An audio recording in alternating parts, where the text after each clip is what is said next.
previously, and it is largely identical until you get to the contingencies. And with your permission, I'll briefly go through the contingencies because that is the change as of this afternoon.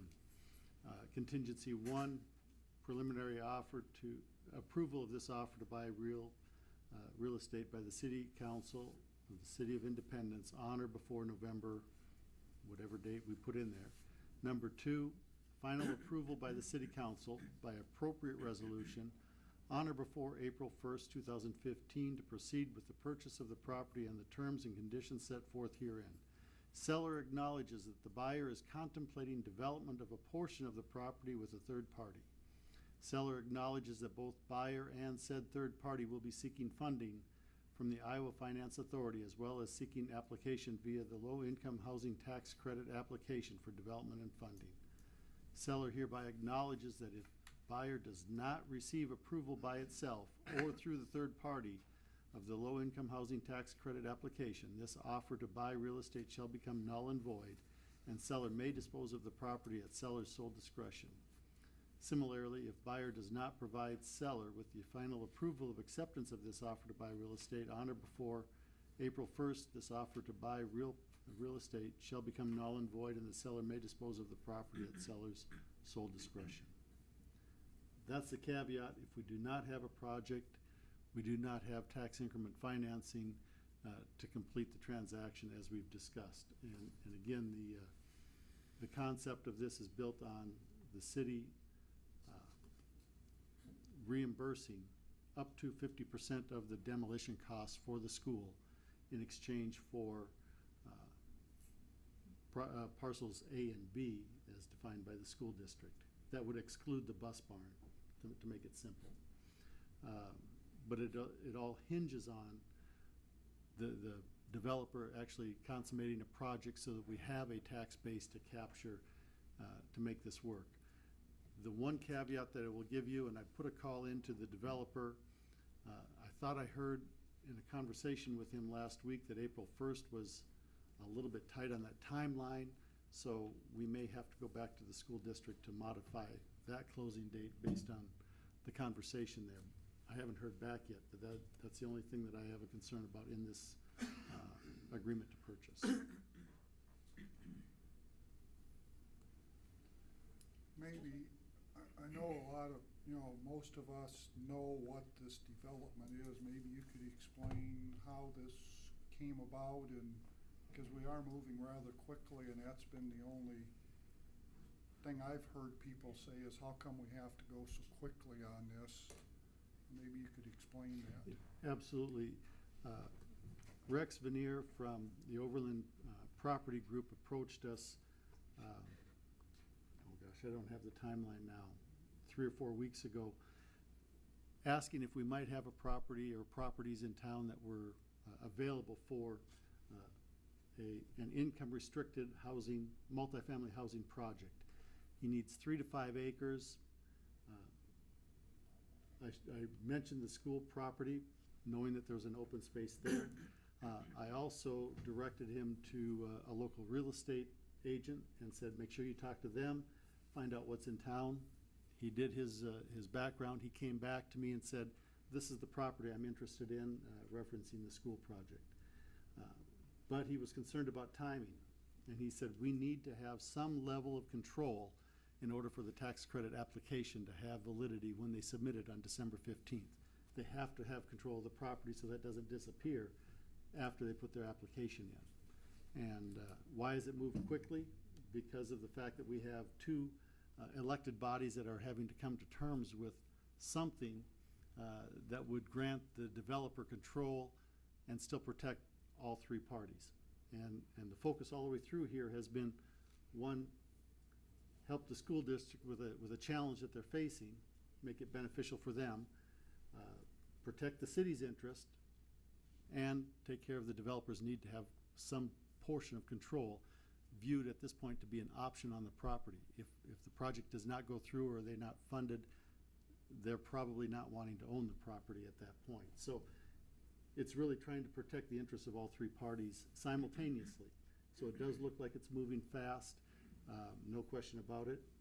I've told several of you, if you are uncomfortable with the contingencies, if you're uncomfortable with the way this is rolling out, I would prefer that you not do the project because it is not designed to be a crisis. But it is a $5.5 million estimated project cost to put this into place.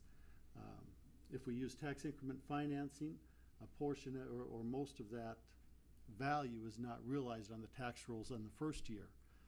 But fairly quickly into the project, you've got a $5.5 million increase in your tax base. And what you just saw on your TIF report, we have very nominal growth in the city last year.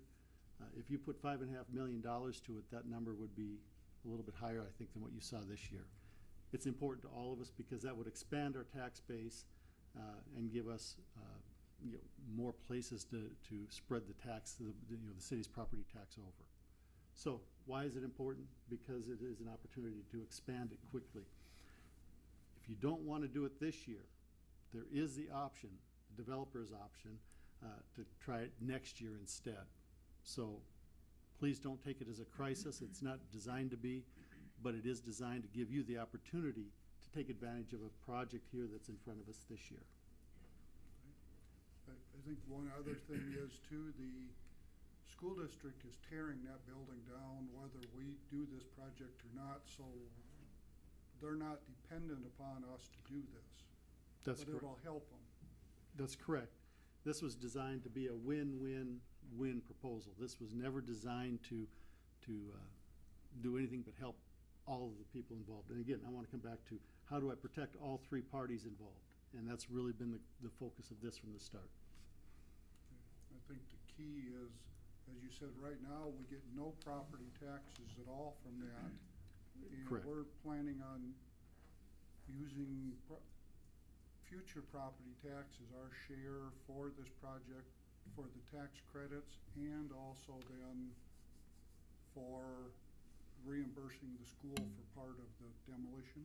Correct. Under the tax credit application process, the city is obligated to participate up to 7% to maximize the score. It's a very competitive process. You get points for several different things, including proximity to public amenities and hospitals, shopping, groceries, etc.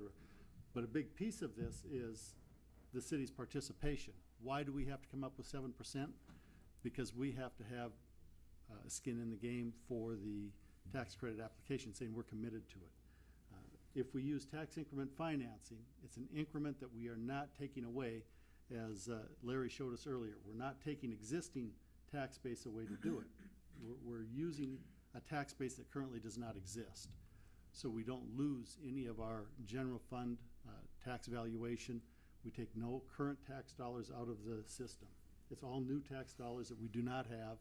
If the project is not funded, if it does not move ahead, we don't get these tax dollars either. So it really is not taking money out of anybody's pocket at all. And that's the beauty of using this property. But the 7% is really the key to maximizing the points. If we do not maximize our points, we likely will have an uphill battle to get it funded. Thank you. The other question that I've heard people ask is, this is going to be all, nobody's going to be paying the rent, so therefore no one, it's going to bring in a population that's not going to be neighbor friendly. That's not the case, is it? No, this is not subsidized housing. This is income restricted. It's based on 60% of the average median income, which in Independence is on the high end from everything I've been told. Rents are going to be between $400 and $600 a month estimated, but it is not a subsidized housing. It is not somebody else coming in and paying the rent. Okay, thank you. Is there any drawings to this housing thing yet? No. Not beyond what you will see. You know, in the Overland Property Group website, they have some sample projects, sample floor plans. The one in Salina, Kansas, called Hawthorne Place, is the most closely related that I can find to what I would expect here. And I won't tell you it's going to look exactly like that. That would be the closest. Generally, they're 1, 2, and 3 bedroom, heavy on the 2 bedroom. From the project that I saw, they were all 2 and 3 bedroom properties. But again, they have not committed to one design or another, so I'd say that's the closest we can get, but it'll give you a pretty good representation of what to expect.